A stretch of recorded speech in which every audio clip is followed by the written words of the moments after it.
So hey guys, welcome back to my channel. তো তোমরা আশা করি সবাই ভালো আছো। তো চলে আসলাম ছোট্ট একটা মিনি ব্লগ নিয়ে। তো আমি আজকে বেরিয়ে পড়েছিলাম দুজনে মিলে বেরিয়ে পড়েছিলাম শপিং করতে। তো টুকিটাকি সবার জন্য শপিং করা হয়েছে।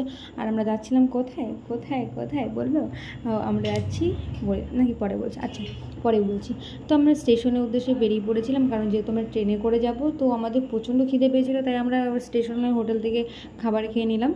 তো তারপরে দেখো, অবশেষে আমরা স্টেশনে গেলাম। অনেকক্ষণ ধরে ওয়েট করার পরে ট্রেন আসলো, আর ট্রেনে এত পরিমাণে ভিড় ছিল কি বলবো তোমাদেরকে। তারপরে অবশেষে জায়গা পেয়েছি। তারপরে আমরা সেই জায়গা পেয়েছি বলতে ওপরে পেয়েছিলাম, বসে পড়েছি। অনেকক্ষণ ট্রেনে থাকা 2-2.5 ঘন্টা থাকার পরে আমরা গন্তব্যস্থলে পৌঁছলাম। কোথায় পৌঁছলাম বলবো? আচ্ছা, বলেই ফেলি তাহলে। আমরা চলে এসেছি আসানসোল কুলটিতে। এখানে মাসি শ্বশুর বাড়ি। মাসি শ্বশুর বাড়িতে কিছু জানাচ্ছি, আমার মাসি শাশুড়ি না, সেটা হচ্ছে আমার বরের মাসি শ্বশুর বাড়ি, মানে আমার মাসির বাড়ি। যাচ্ছিলাম জামাই ষষ্ঠী করতে, তো সেই কারণে মিষ্টি নিয়ে জামাই একদম হাজির। আমিও চলে এসেছি তার সাথে। দেখো, পৌঁছে গেছি। আসার পরে ফ্রেশ হয়ে নেওয়ার পরে দেখছি মাসিরা মিলে বাপরে বাপ কী করেছে, কত কিছু বাবা, আমি ধারণাই করতে পারিনি। দেখছি চিকেন পিকেন অনেক কিছু করে রেডি একদম জামাই ষষ্ঠীকে জামাই ষষ্ঠীতে জামাইকে একদম খাইয়ে মোটা করে দেওয়ার জন্য।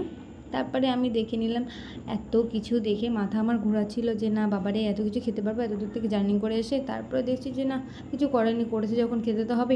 সবাই যেমন পেরেছে একটু একটু করে হলেও খেয়েছে। তো আমরা একটু ভিডিও ক্লিপ নিয়ে নিলাম। দেন আমাদের খাওয়া শুরু করতে বললো। জামাই আসলো, ওকে ডাকলো, খেতে বসতে বললো। জামাই বললো ভাত খেতে পারবে না, মানে ও বলছিল তোমাদের দাদাভাই যে আমি এত ভাত খেতে পারবো না, একটু কমিয়ে রাখো। সেই কারণে ওর ভাতটাকে কমানো হচ্ছিলো। তারপরে মাসিরাও বসে পড়েছে। ওরাও খুব লজ্জা পাচ্ছিলো যেহেতু ভিডিও করছিলাম বলে, আর ও তো লজ্জা পাবেই বাবারে। তারপর আমাকে বললো বসো, তা আমি বসে ফেললাম। আমি এসে যাওয়া থেকেই ইয়ার্কি মারছিলাম। আর প্রথমত কী হলো, অনেকদিন পরে মাসিদের সাথে দেখা তো, আর ওই জন্য আর বেশি। তারপরে কি খাওয়া শুরু করে দিলাম। আমিও দেখে দিলাম তোমাদের এখানে কী আছে, দেখতেই পাচ্ছ আশা করি, আর বললাম না। তারপরে তো বাপরে, জামাই তো আমাকে রেখে দিয়ে খাওয়া শুরু করে দিয়েছে, আর লজ্জা মুখে। আমি বলছি কী ব্যাপার, লজ্জা পাচ্ছ? বলছি কেন লজ্জা পাবো? আরে না, কী জানি। তারপরে আমিও খাওয়া শুরু করে দিলাম নির্লজ্জের মতন। কী করবো, আমাকে কেউ বলছে না। আচ্ছা, তারপরে গেলাম রেডি হয়ে, কারণ যেহেতু খুব গরম ছিল তার জন্য। কেউ কিছু মনে করো না। তারপরে মাসিদের শাড়িগুলো দিয়ে দিলাম। দুজনে পছন্দ করে যেহেতু নিয়ে গেছি, অবশ্যই তাদের পছন্দ হয়েছে, তো ভালোবেসে দিয়েছি। আর মাসির সাথে অনেকদিন পরে দেখা হলো এইভাবে, মানে বিয়ের আগে তো অনেক আনন্দ করতাম, অনেক মজা করতাম। বিয়ের পরে সেভাবে একটা থাকা হয় না, এই কারণে মাসি করে একটু শুয়ে আদর খাচ্ছিলাম। তারপর মাসি বললো চলো ওই ঘরে। এসে দেখি আমার বুবু বসে আছে। তো বসে থাকার পর ওকে একটু আদর করে দিলাম। তারপরে দেখো, মাসি জামাইকে সোনার আংটি দিচ্ছিলো জামাই ষষ্ঠীতে, সেটাই তোমাদের সাথে শেয়ার করলাম। জামাইকে সোনার আংটি দিয়েছে, তারপরে জামা প্যান্ট দিল। আমি মাসিকে বলছিলাম তুই পরিয়ে দে, মাসিরা বলছিলো না তুই পরিয়ে দে, জামাইকে আমরা কেমন পরিয়ে দেবো, তাই আমিই পরিয়ে দিলাম। দেখো, ভালো লাগছিলো খুব।